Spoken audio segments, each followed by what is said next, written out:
welcome to the 9642 podcast. This is your host, Mr. Number 9. And this is the Fool.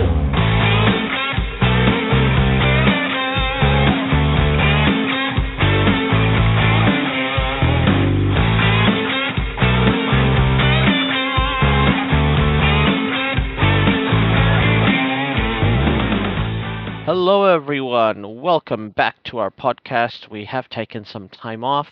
Managed to go on vacation, exciting fixtures and things going on in our bread and butter, the Premier League. It's been an exciting sports all round, but we're gonna focus on the Premier League this season, this podcast, and you might get a bonus later in the week or month, depending on when we release or record this.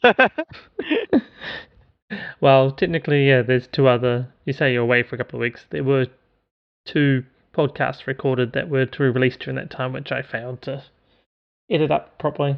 In fact, one of them, which I've nearly finished, has the line, "Hey, we've pre-recorded this stuff, so that when Mr. Number 9's away, we'll have stuff there." And so that will probably come out after this one, which will be fun for the timelines. Excellent. Now, we are going to get into the Premier League. Things have heated up.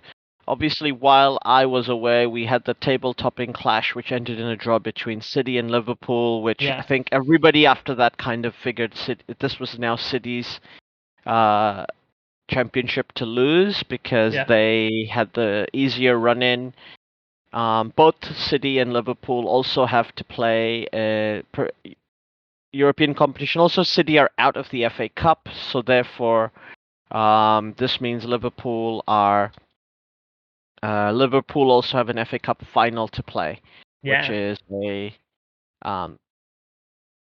a tough thing to go. Though so City have already won the League Cup, so No, Liverpool won the League Cup. Liverpool won the League Cup there, so Liverpool are still on point for a historic quadruple. Yeah, they're still going for the quadruple, but Chelsea's going to stop them in the FA Cup this time. We won't fail like we did in the League Cup.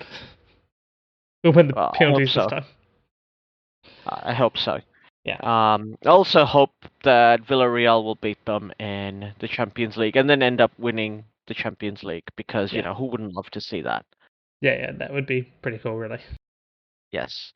Going on from there, I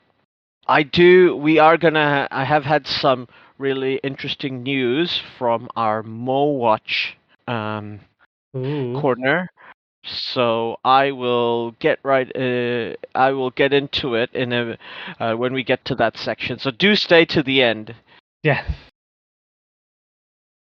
Okay, let's get right into it. So this the Premier League is reaching its final few games. Me and the Fool, before we started recording, did a bit of a review of the games coming up for both City and Liverpool. City obviously have their double-header semi-final against Real Madrid. I think if they can beat Real Madrid, they have to be favourites going into that final, regardless of who they face. Because that'll be an incredible achievement. Though I do fully back them to beat Real. They have not been a good team this season. They're still somehow in the Champions League semi-final, though, because they're Real Madrid and they do Real Madrid things. Yeah. They managed to beat us 3-1 at Stamford Bridge, and then despite us beating them, I think it ended up being 4-2? No, 3-2. Yeah. They went through with a 5-4 on aggregate. Yeah. And it was a last-minute goal as well, late goal as well, just to make it that much more painful. Karim Benzema is doing Karim Benzema things. Surely he has to be a favourite to win the Ballon d'Or this year. He's just such good form at the moment. Like, the only thing that could stop him is if he I can't see anyone else competing against him. To be fair, it's between him and Salah, right? Whoever wins the Champions League, because for once the Ballon d'Or will vote before the World Cup. So therefore, performances at the World Cup are not going to matter as much. Yeah. For this. And it's like, what an incredible career he's had. Like, we are going to get into the Premier League, but I think it's worth paying tribute to Karim Benzema because I think he's basically now his legacy at Real Madrid. He has his own era, like where he is he's gone from being a mercurial player to a good player to like a guy who was in the shadow of people like Ronaldo and Bale and these Galacticos, and now he's got his own era. Like this is the Karim Benzema era of Real Madrid, like where he's the talisman. He comes in and saves them so many times and like gets them out of jail and does incredible things for them. So yeah, exactly. It will be a well-deserved Ballon d'Or. And he's like, gets the players to lift their game and everything like that as well. Yeah. No, that would be, say, very fitting if he gets that. I think you're right that it's going to be between him and Mo Salah. And pretty much win the Champions League, and that's the one that gets it, as you say. Yeah.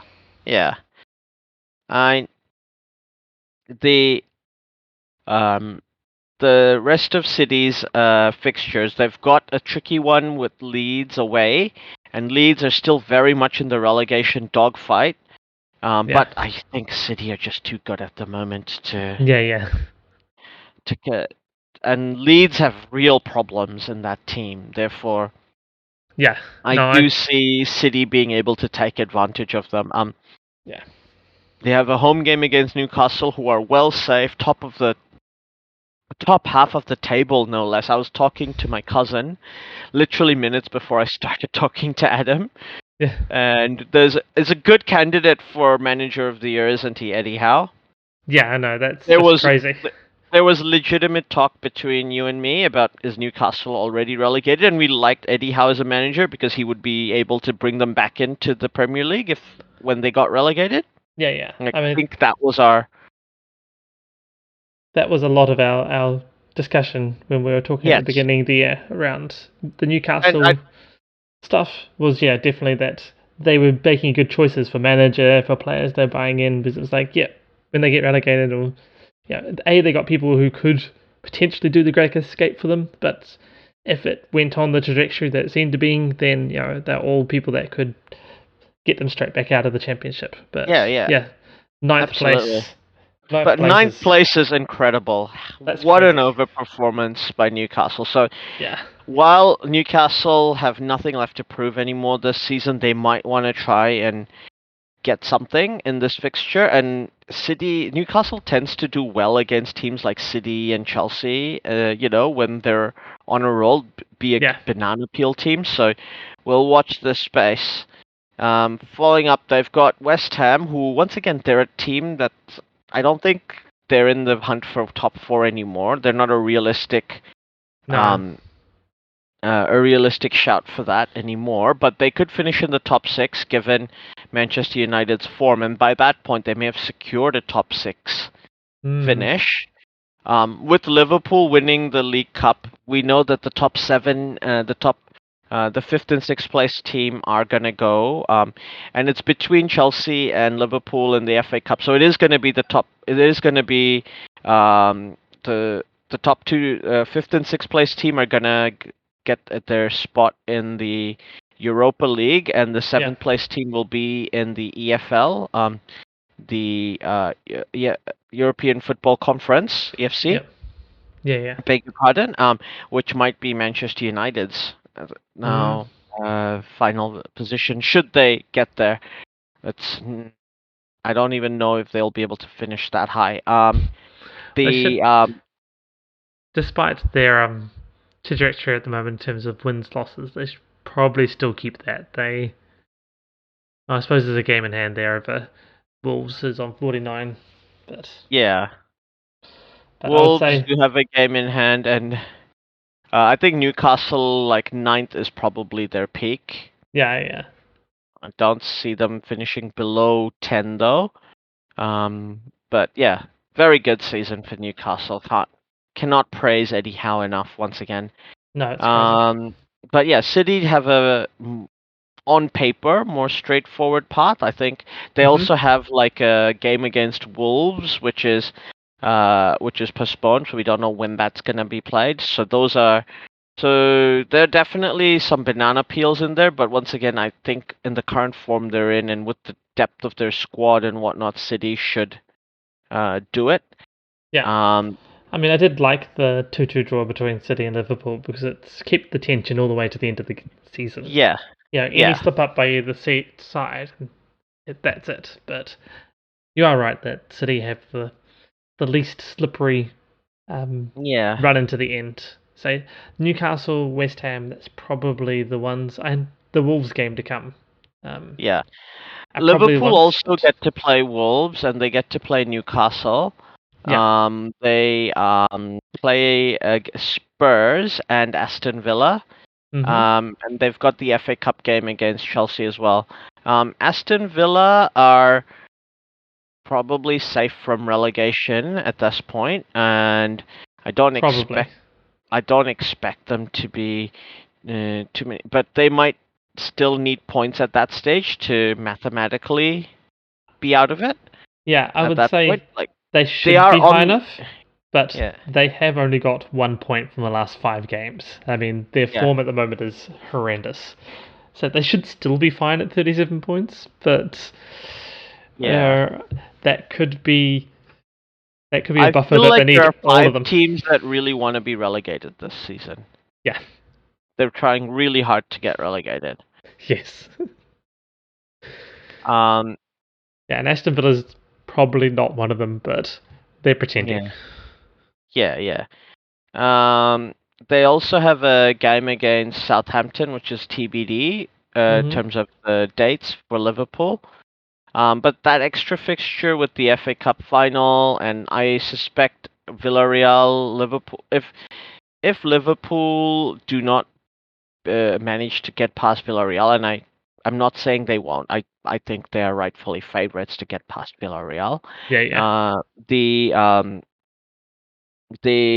will, they'll get that advantage back from Manchester City, who will have like a European final should they make the European Cup final, which they might not because Real Madrid things.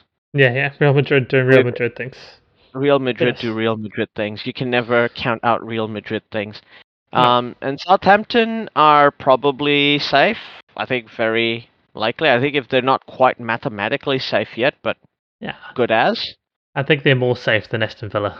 Definitely. Their form is. By the time Liverpool face them, I don't think it'll be a fixture that's worth much to Southampton. No. And just a brief look at Southampton's fixtures. I mean, they've got Crystal Palace and Brentford, so and Leicester City on the last day, which is a bit of a pain, but the other two, not much. Yeah.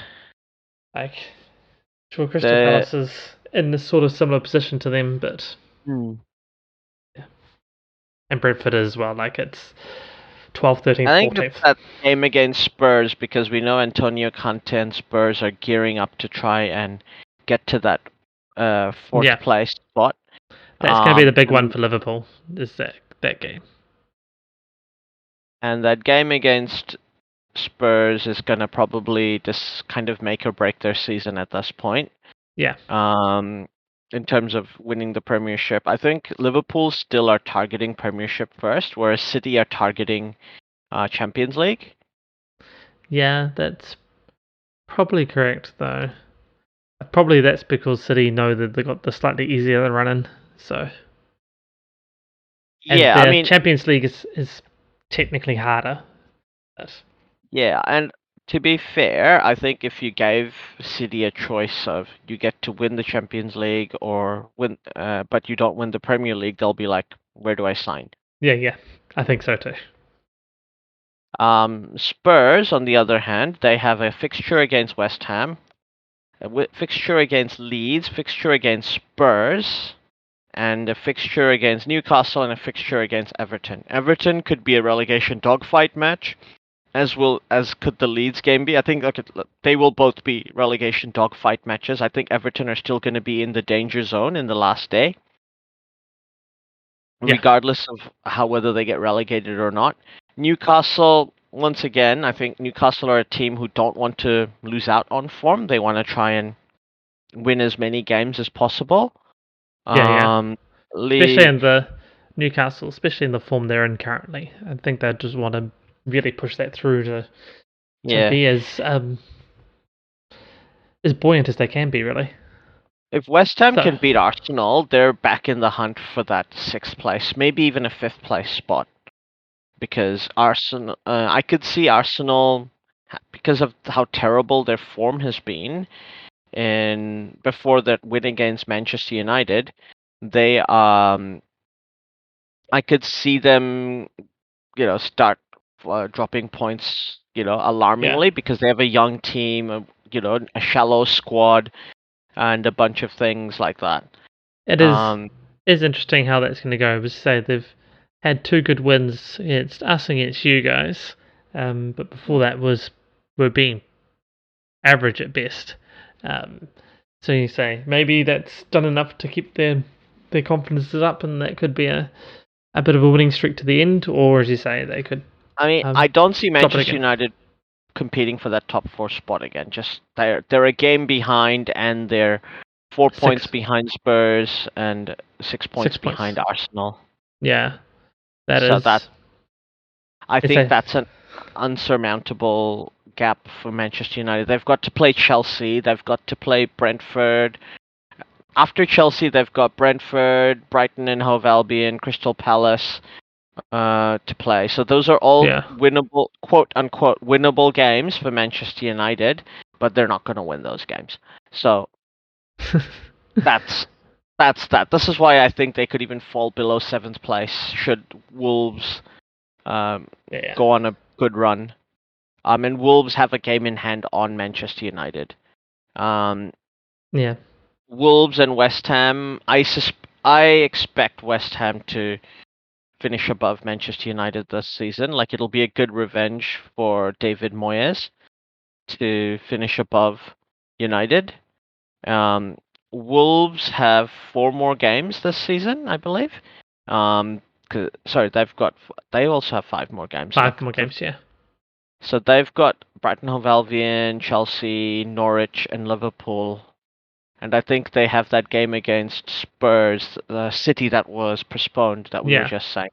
So it's a very tough ask for Wolves. That's the only thing, is that they're already behind. Even if Manchester United lose all their games, Wolves might not be able to catch up.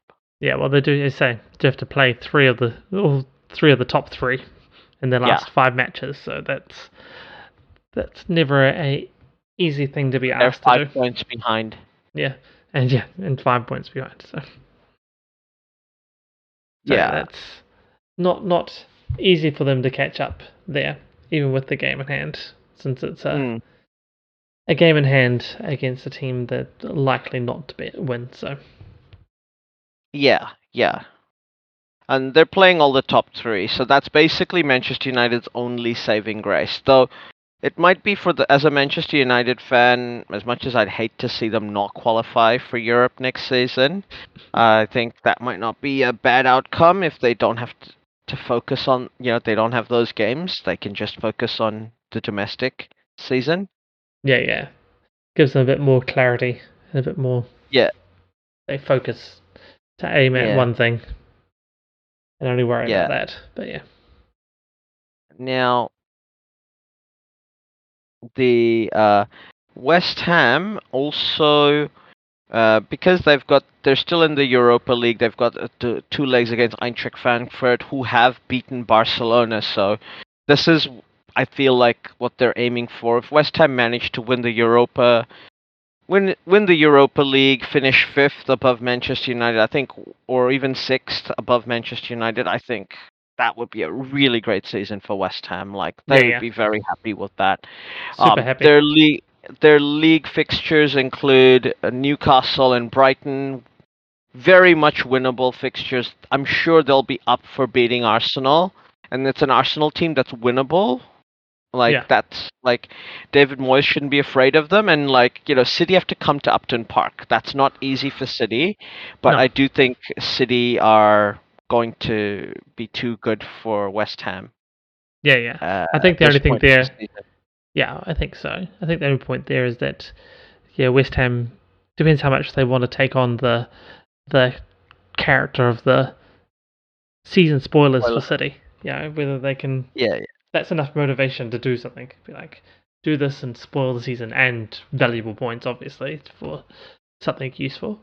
even if the only loss, if they draw Arsenal and they lose against City, that they can win. They'll probably beat Norwich and Brighton and Hove Albion, even though those Yeah. are away fixtures, and that'll get them above United, I Yeah. think. In the final standing, because I don't think United are winning any of their games for the rest of the season. I will be shocked if they do. Following on from West Ham and that side of the table, we have the relegation, which is getting. Shall we just say Norwich and Watford are relegated? That's done. Yeah, I've assumed that for the last few weeks, and nothing they're doing sort of says otherwise. I mean, they'd have to go and win their last remaining 5 games each, really, to be Yeah, anywhere I mean, near not. I think mathematically, Crystal Palace and Southampton, Crystal Palace, Brentford can still be relegated, but I'm gonna assume they're safe, just based on form What's and things like that. I think even Brighton could technically be relegated. technically But by goal difference, I think. Yeah. But those 3 are very technically. Like, I think they're I'm pretty safe. just gonna put them aside and say.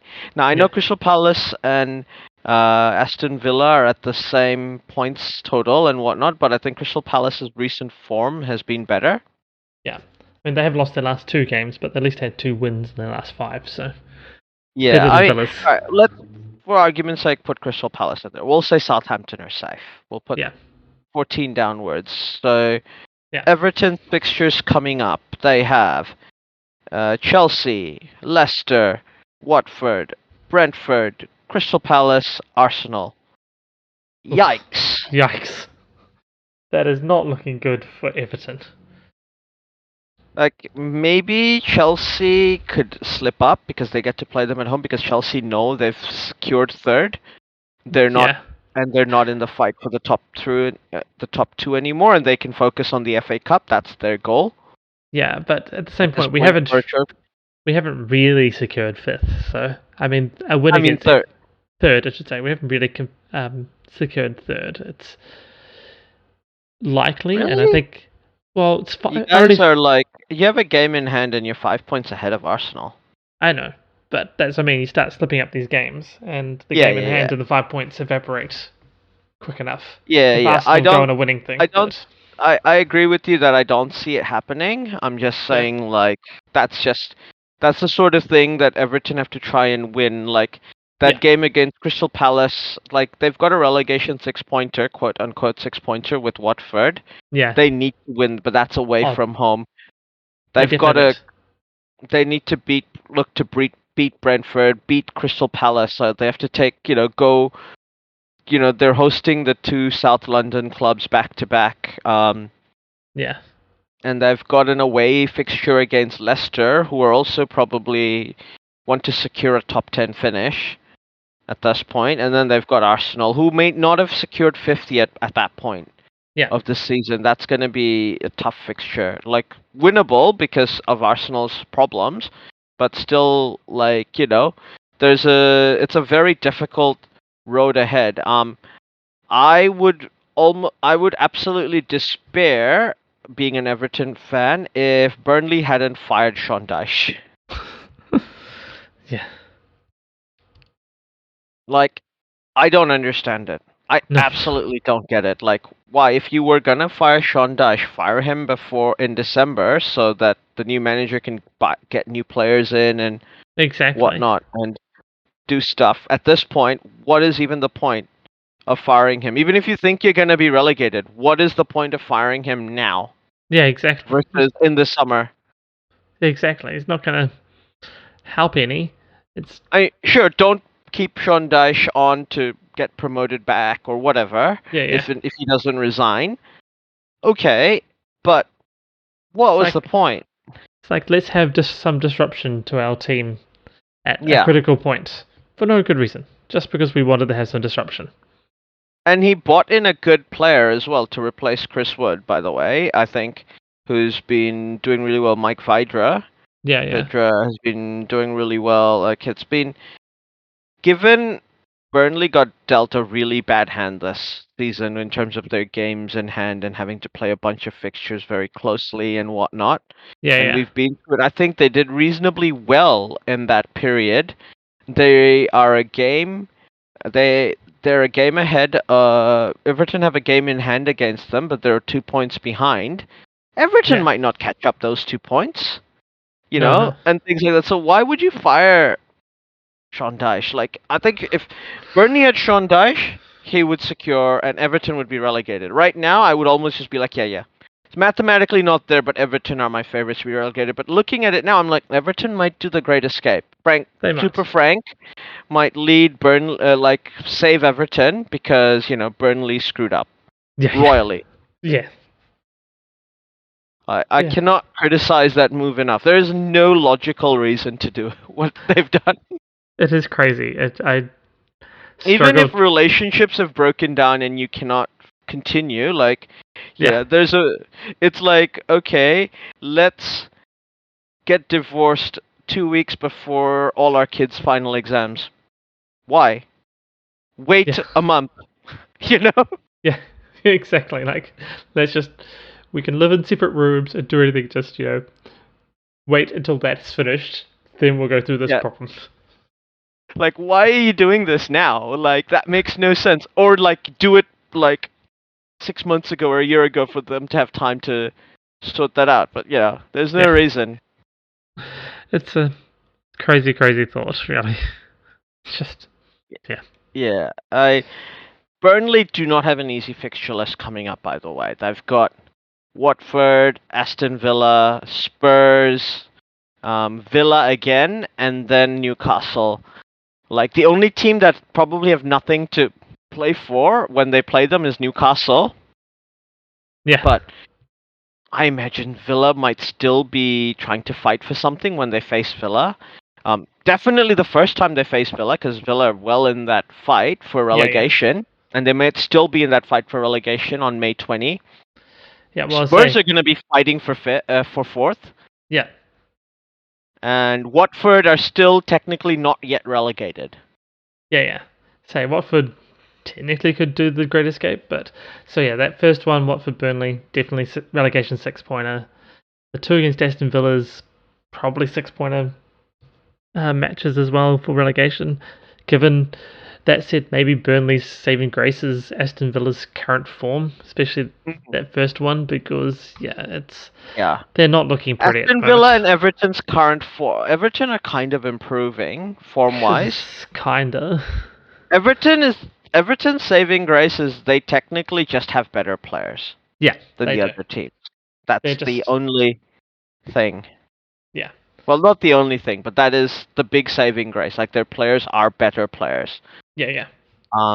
So you can expect a lift in performance. It's not unrealistic, but yeah. Yeah. We Especially- know Burnley's players, without Sean Dyche there, where is that lift coming?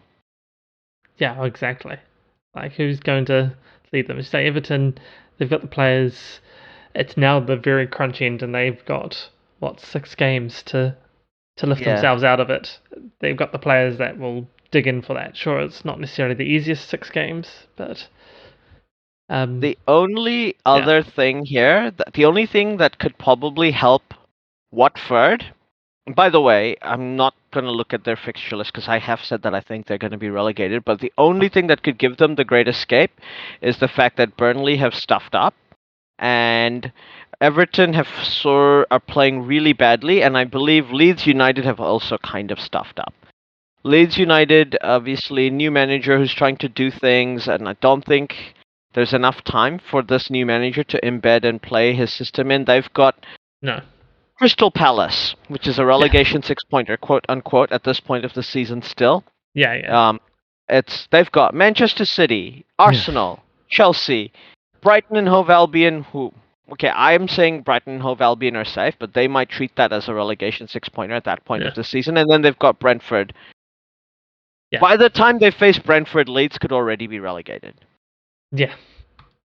Heck, Exactly. by the time they play Brighton in May 16th, they could already be relegated effectively, just because they've Effectively. got three games that are there. I don't think they're getting any points No. off, and I don't think they're gonna get any. I think Crystal Palace will beat them at home. Yeah, as I say, I look at that and say it's 4 games they're not getting anything out of. Yeah, I and don't see them getting out of Crystal Palace.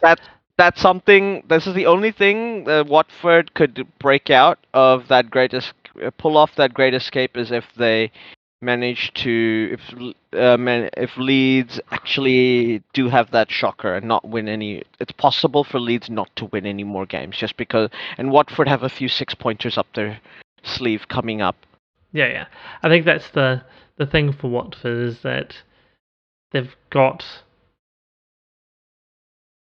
a few that are. They've got Burnley, they've got Everton, and they've got Crystal Palace. So that's no, not looking at their things, but they've still got ones you say are in this neck of the woods. So ones that they could think, hey, maybe we can win these ones.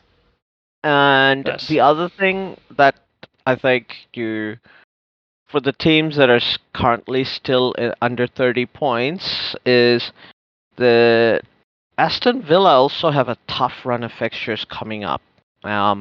We've gone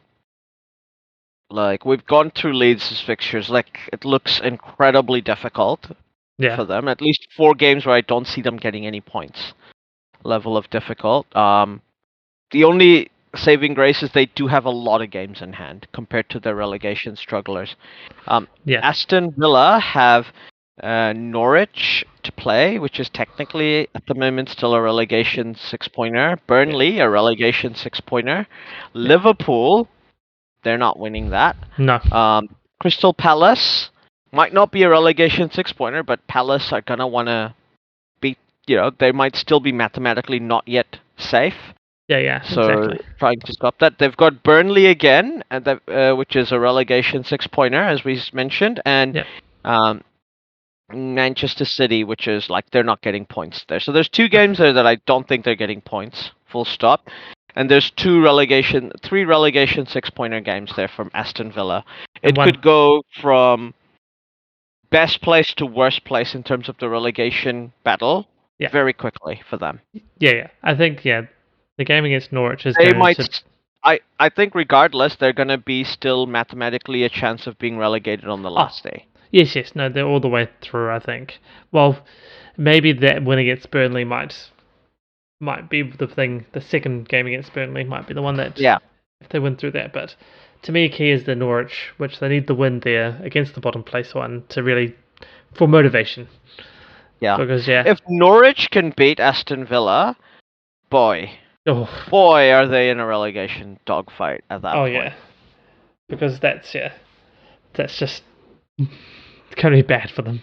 Their 100%. Form's horrible as it is, and if they have that's just kills anything they've got.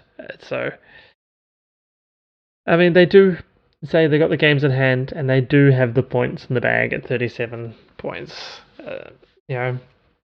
But the thing that tips for me for Aston Villa is the fact that their form is just horrendous.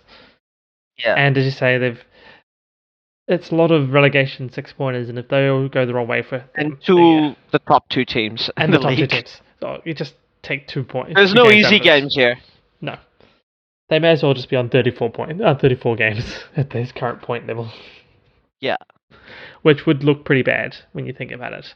Given around them, Southampton are the only team that have played 34 games, and they're up in 13th, and definitely, let's say, theoretically not safe, but let's say we're cutting the line there and saying that they're safe.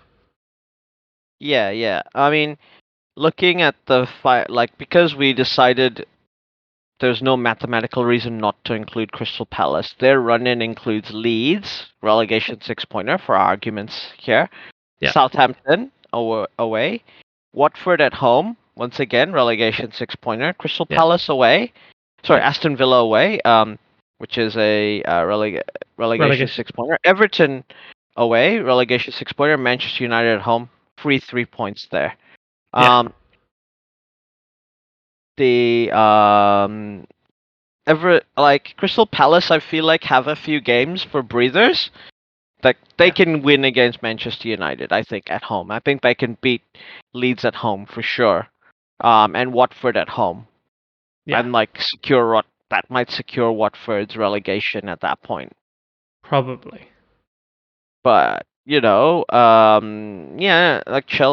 Crystal Palace are not out of the woods by any stretch of the imagination. I just feel like No. Patrick Vieira's done good things Yeah. at this club, and I think they could end up being able to secure.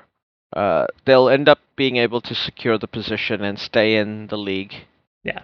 The only thing I think for it is the last 3 weeks have not been kind for them. They've been on the back of the wrong side of results. 3. I mean, one of them is the FA Cup semi-final against Chelsea. Leicester and Newcastle, who's flying high. So hopefully it doesn't dent their confidence too much. But I think Patrick Vieira's got a good leash on them. He's got them well drilled. And if they don't get relegated, I feel like Crystal Palace are one of those clubs that they'll buy well. They'll get a good bunch of players, and Crystal Palace are in a great catchment area, and Burnley don't have a youth team, so they always get good youth players. Who knows what Chelsea's ownership situation will be like at that point? So they might be able to sneak in and get Conor Gallagher, off Chelsea, or a player and they do need a player like him in that team. Yeah. But yeah, Crystal Palace, they do. Once again, they're in a good position because they have a lot of game in hands. But unlike Aston Villa, there's no games in there that I go, yeah, that's not a win. They're not playing Liverpool. They're not playing Chelsea. They're not playing Manchester United. They're not playing Arsenal. They're not playing Spurs. They're not playing West Ham. Yeah. They've got these relegation dogfight games. They have to win those games anyway to not be relegated. Would you rather face a relegation dogfighter or a team at the top of the league who's got something to play for? I don't think you'd rather be in Crystal Palace's position, I think. Yeah. Well, it means that you're playing, what's in front of you. We're not feeling they're not feeling like underdogs. They're not feeling like, oh, this is a lost cause. Like, no, this is something to fight for. These are the games we want to play. The only thing that I put on that is that it does mean that some of those games go slightly the wrong way for them. Things get a bit more dicey for them because they're all relegation dogfights, right? So, Leeds United get a goal up on them. Southampton get a goal up on them. Watford get a goal up on them. Suddenly things are looking a lot worse for them. Yeah. So I think they probably got the points for it, not for them to be able to drop a couple of games and sort of be okay. Yeah. So, yeah. I mean, I suppose similar to Aston Villa, 34 games and 37 points is not looking quite as safe as 32 games and 37 points. But I don't know. Crystal Palace I think it's just more the way they run the club. They are the players they've got, their form that they're in. I feel a bit more confident that they'll stay up.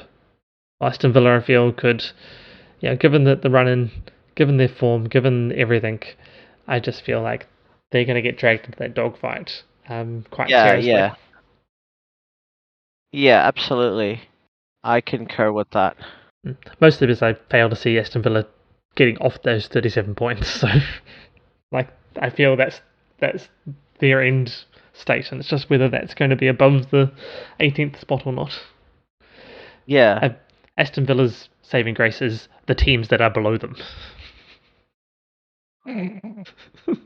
Yeah. That's absolutely true. Yeah.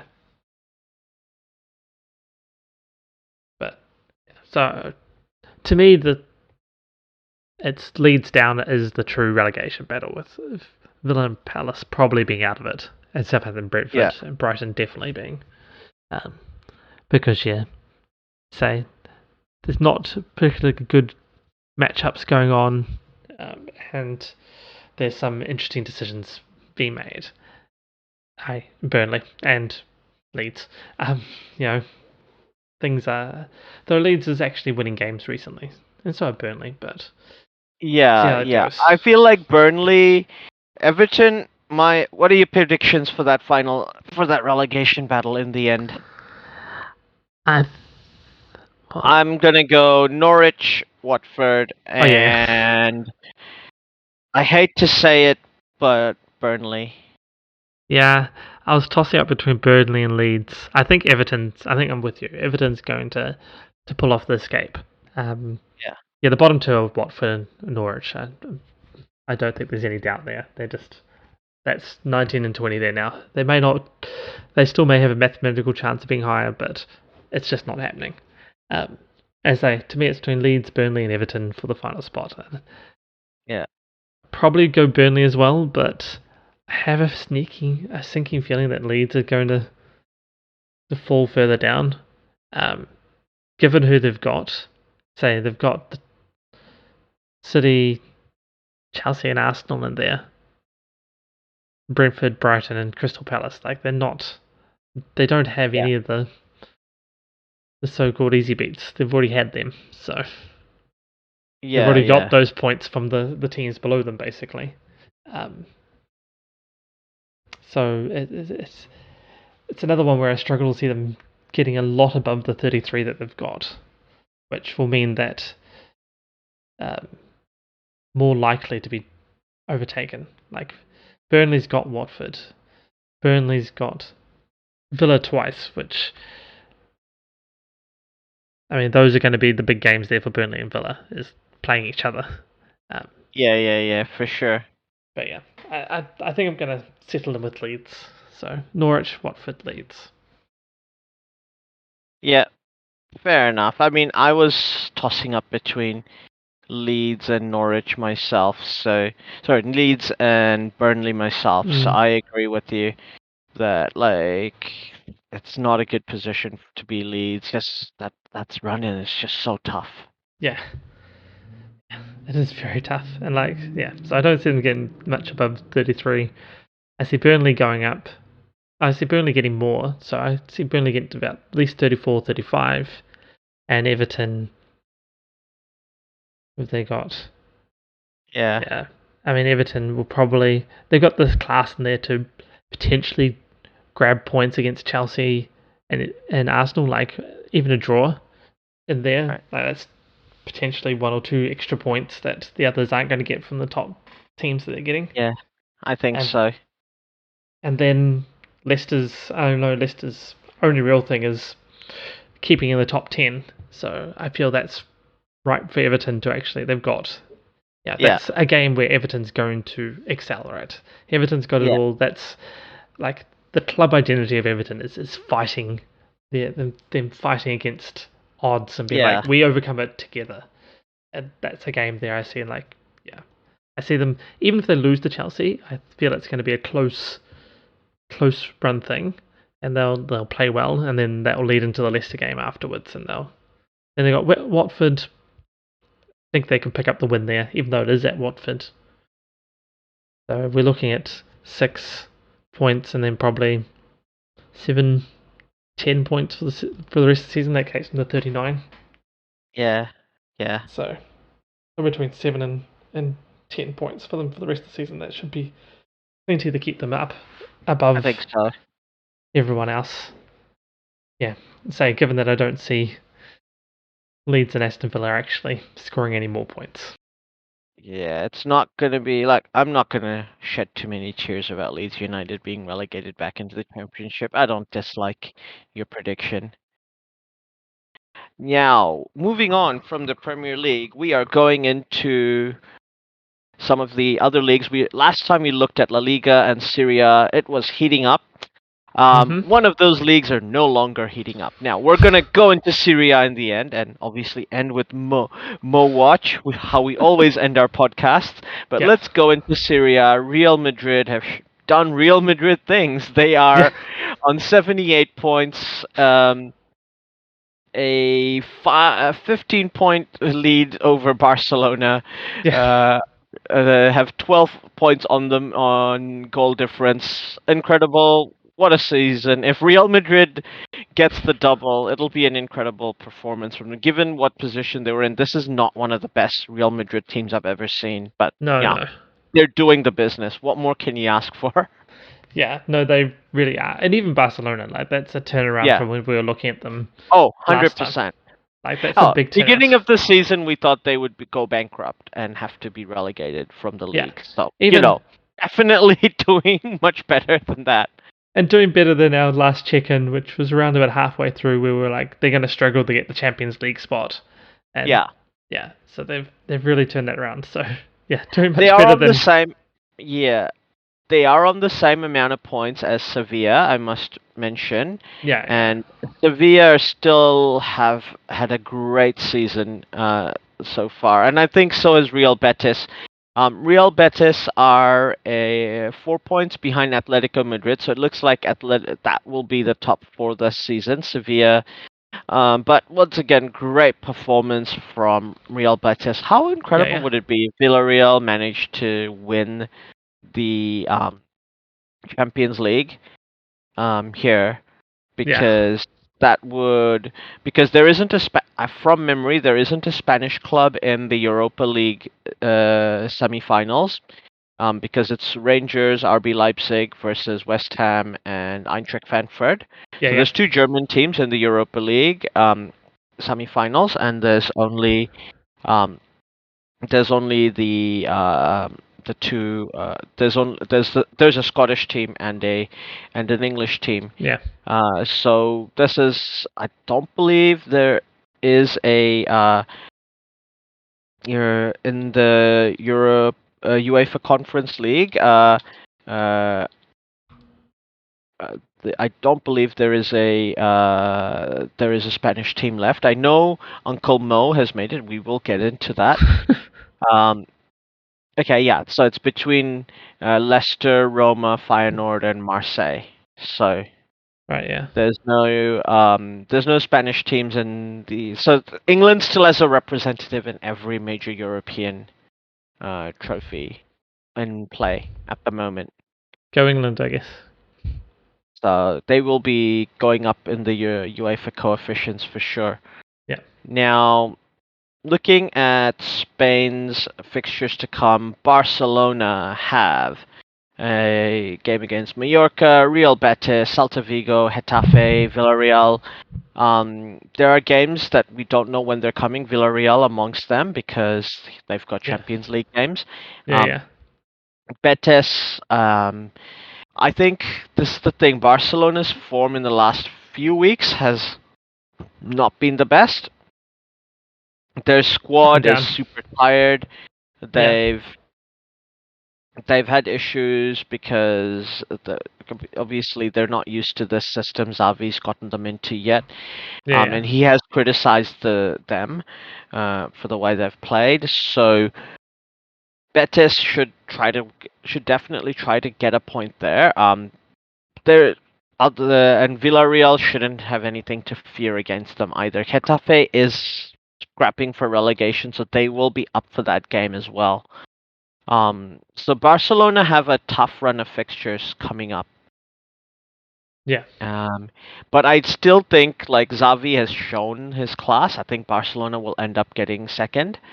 Yeah. But it'll be a close run thing. Sevilla, on the other hand, they're no longer in Europe, and neither are Barcelona for that matter.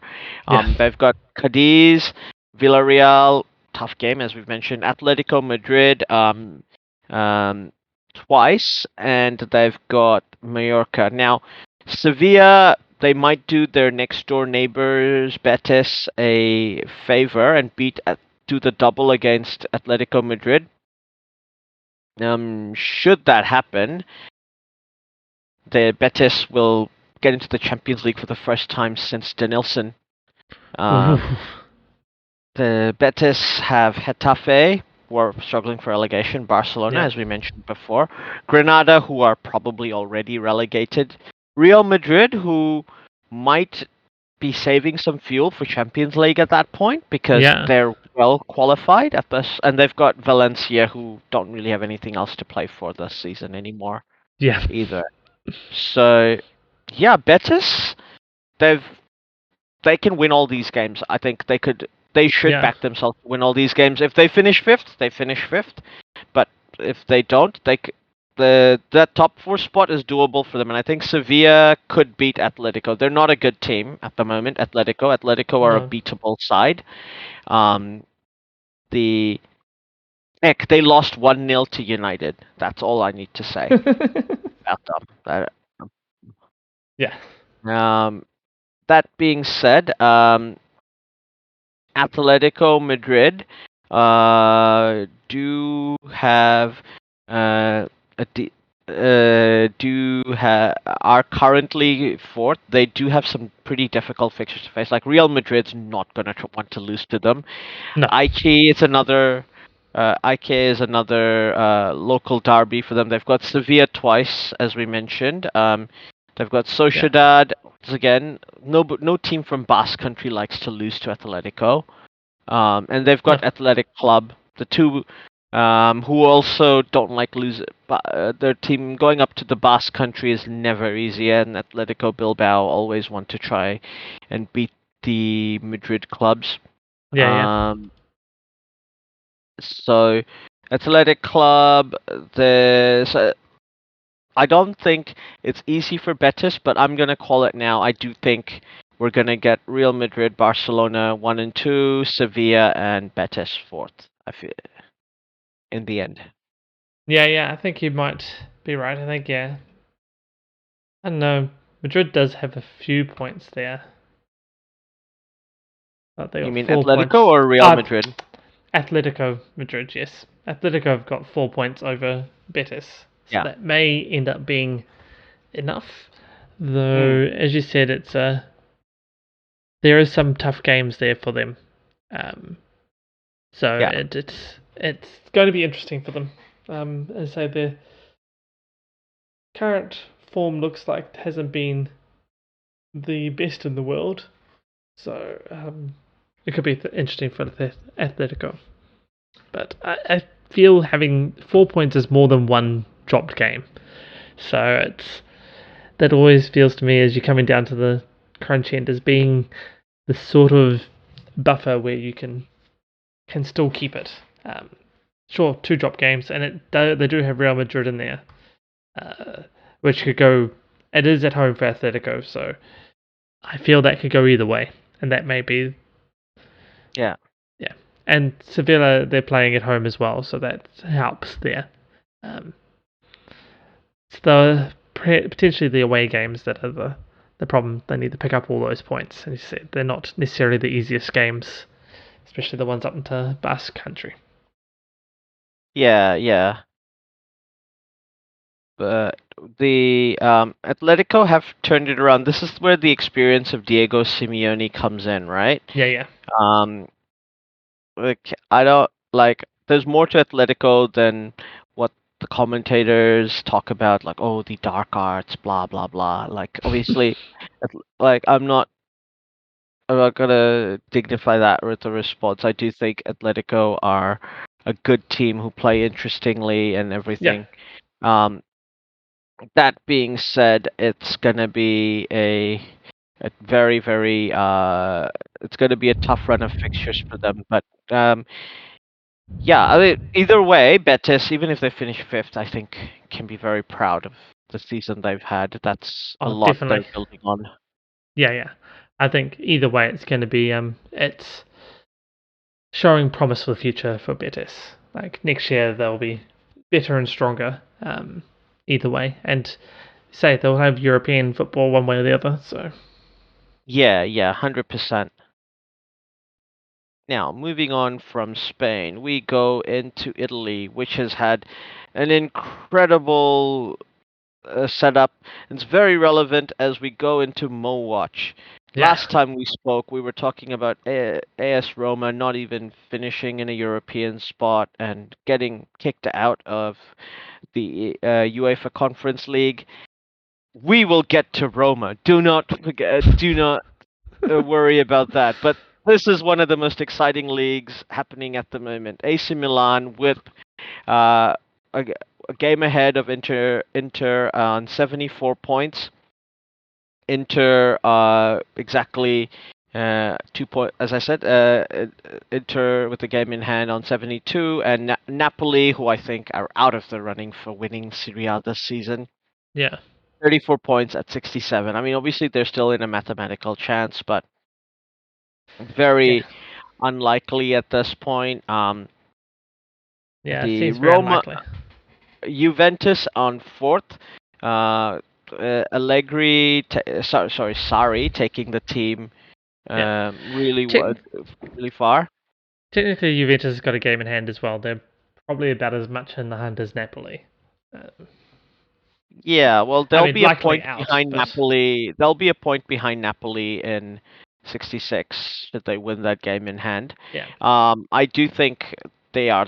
That is probably our top four. I think top four is too hard for Mo to get now because he's 5 points behind Juventus, and Juventus have a game in hand Yeah. on him. That's that game in hand. I But think fifth that. place, yeah, but fifth place for Roma, well done given the Oh, yeah. position they were in. Though to be fair, he's only 2 points ahead of Fiorentina, who have a game in hand. Yeah. And he's only 2 points ahead of Lazio, who are on the same number of games as he is. And I think I know Mo wants to wants to be ahead of Lazio if they can this season. Yeah. That would be Uh, a definite target there. so looking at the Milan clubs, who well, we know probably the Serie A trophy is going to Milan at this Yeah. season. Milan have Fiorentina, Hellas Verona, Atalanta, Sassuolo. Look, Atalanta are a good team. Sassuolo are a good team. I don't think Atalanta could get points against AC Milan, but I don't. I think their form has not been that good this season. No. But they do have a good coach and good players and a really good system. Fiorentina are well in the hunt for that fifth spot Yeah. in Europe and maybe even fourth spot should Juve get some disaster form. But Yeah. yeah, AC Even Milan at home should beat them. even Verona would be a. I mean, those are four technically hard games. Florentina, Verona, Atalanta, Sassuolo. Yeah. Sassuolo. Was that's what 6th, 8th, 9th, and 10th on the table. So it's still Yeah. difficult, not They're, hard, they're but difficult fixtures, and yeah, this has been a very unpredictable Serie A season. It's not yeah, like yeah, seasons before where, like, whoever's coming top of the league is like unstoppable. yeah, exactly. There's definitely teams you have to watch out for.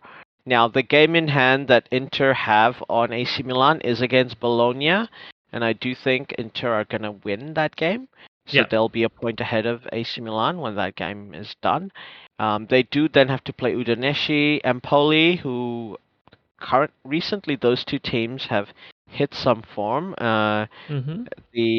And they're also up against Juventus in the Coppa Italia final, and then they play Cagliari and Sampdoria.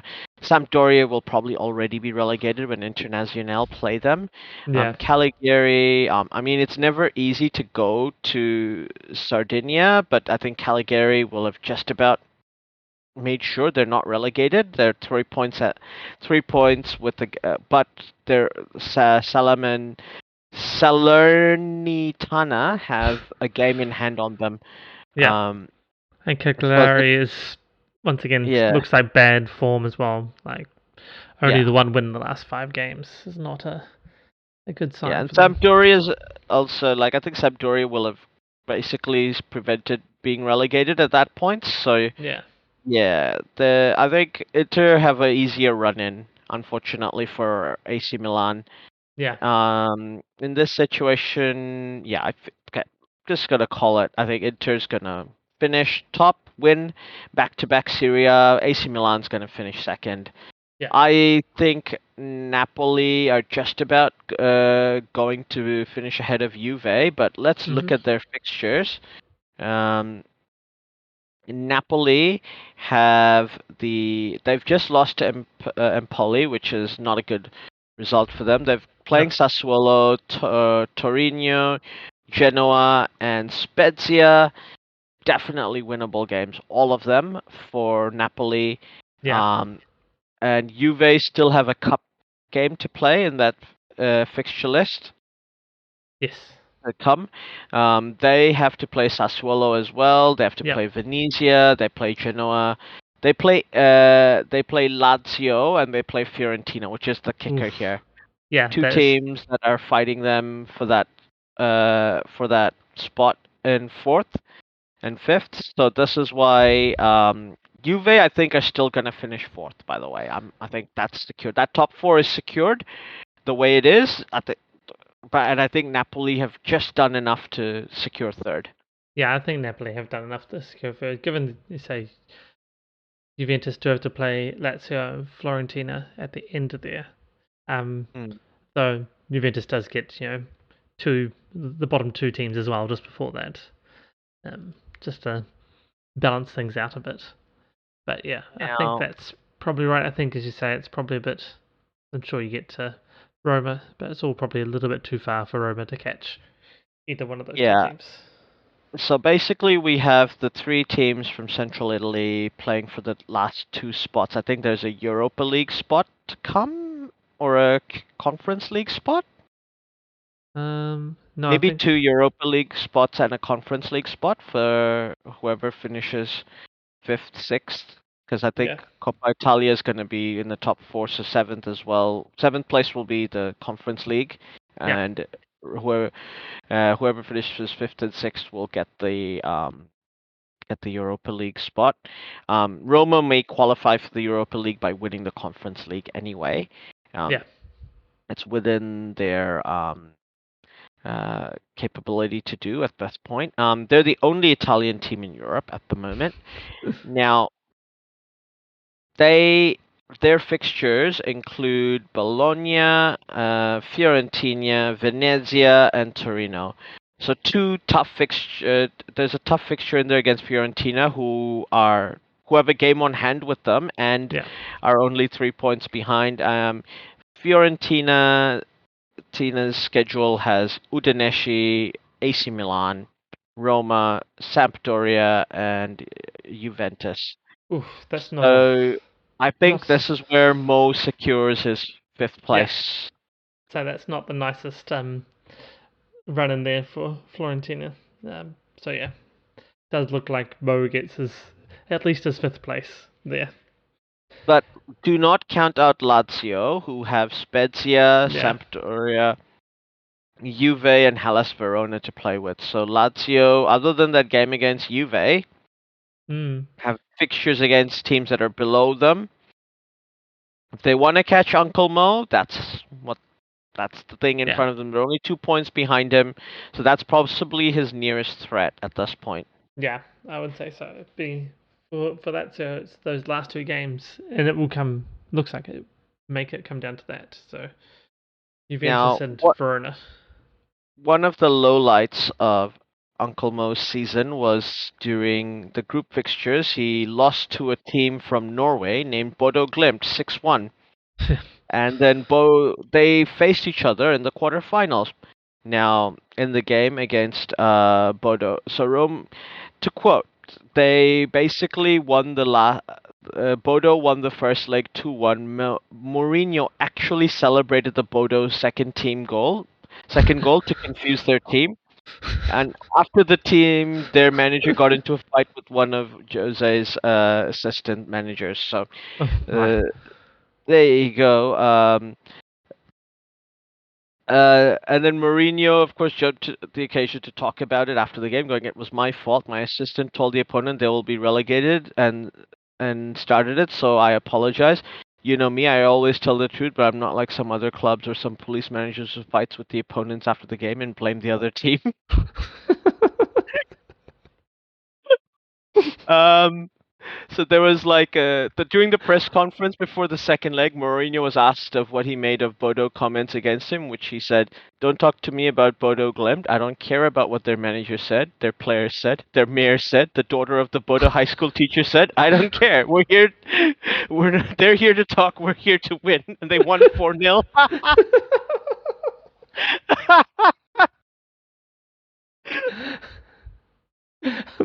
That's the good stuff there. Well, according to people who watched that game, Roma should have been up 7-0 at the halftime. All right. Uh, Oh with, my.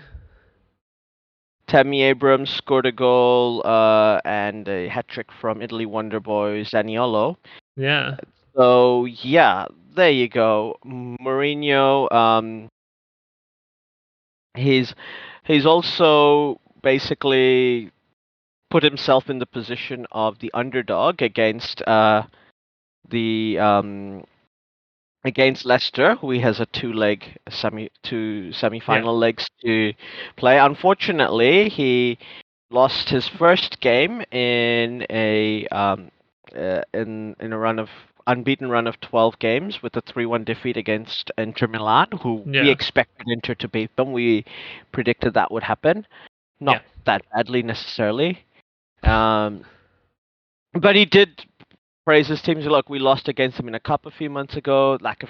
And that was lack of character from my players. Today, no, I'm actually very proud of them. They gave everything. We controlled possession away against the best side in the league. We had many chances, but Inter's obviously such a top side for the last 2 years. But Roma fans will feel proud today. So okay, fair enough.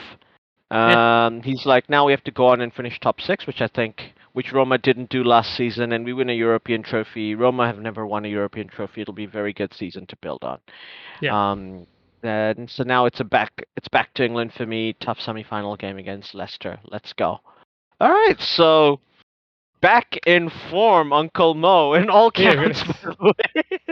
He really is. He's back to the good stuff. He's been saving it, like. Yeah. I told you it would be worth it to hear them watch this season. Oh, it definitely is. This is what we wanted from the start of this segment. You know, we're wanting some good Mo comments, some fireworks, some everything, and gets to the end of the season, and he's starting to deliver. Yep. So now the Conference League is going to be very, very interesting. Jose Mourinho would absolutely love it if he was the first manager to win the UEFA Conference League. He would basically go, look, this legitimizes this whole competition, blah, blah, blah. Leicester is going to be a tough opponent. I think it's going to be because Brendan Rodgers is also his protege at Chelsea when he was manager there. Yeah. So that's going to be a very interesting game between the two of them. Feyenoord and Marseille, that's two very even sides. I think I am inclined to go with Feyenoord because Marseille aren't doing that well in Ligue 1 at the moment. You can never tell. These are knockout fixtures. What do you think? Is Uncle Mo going to finish in the top 6? I think that's done. They're going to finish in the top 6. Let's not worry about that. But do you think he's going to win the Europa Conference League? Will you bet against Uncle Mo? I don't. Probably not because it's Uncle Mo. But to me, Leicester is the worst team for him to pick. I think Leicester were the strongest team left. Yeah, that's exactly in the EFL. I sort of feel like the Leicester Roma. UFC. Yeah, I sort of feel like the Leicester Roma matchup in the semis is sort of a pseudo final. Like if Roma beats Leicester, I'd definitely backing them the whole way. But say Leicester's perhaps the worst one from the face, but it does feel. Though it is Marseille and Feyenoord, so they're strong teams as well. But I feel like Leicester's the strongest team out of those 4 remaining, and then Roma's next. Yeah, ironically, of those 4 teams, Marseille and Feyenoord have both won the European Cup. the biggest prize in European football at club level, and Leicester and Roma have never won a trophy in Europe ever No. in their history. And both those clubs have only ever won their championship once. Yeah. Both famously, like historic one-time victories that are like legendary things, and like Feyenoord are like the second or third most successful club in in Holland, and Marseille, I believe, are still the most successful club or second most successful club at most in France. So Yeah. it's interesting that we think the other side are not are the other the other leg are the favorites. Yeah. I think that's more just Marseille and Feyenoord are definitely historic clubs. Definitely. Yeah.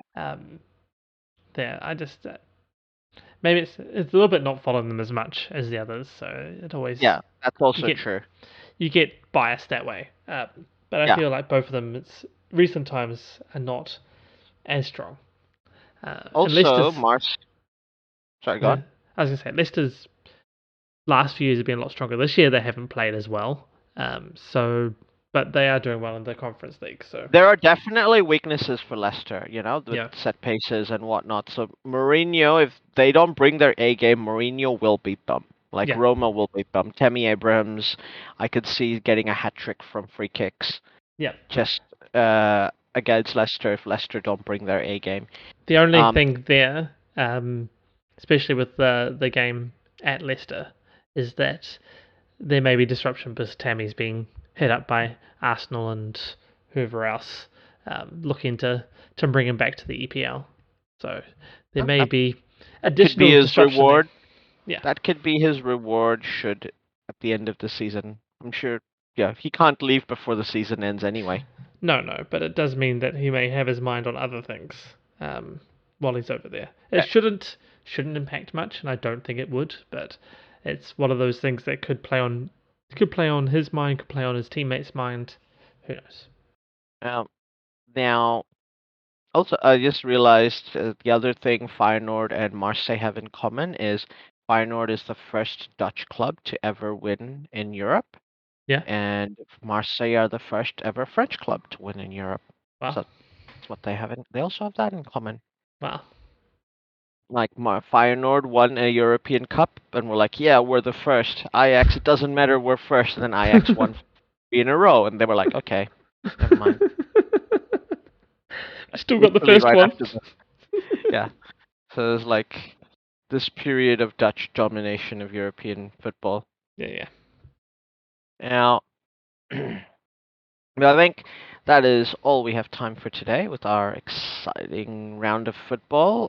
We look forward to getting the closing fixtures before the end of the season, hopefully, and hope to talk a lot more over the rest of the season. Thanks very much for listening. I hope to see you all next time. Catch you next time.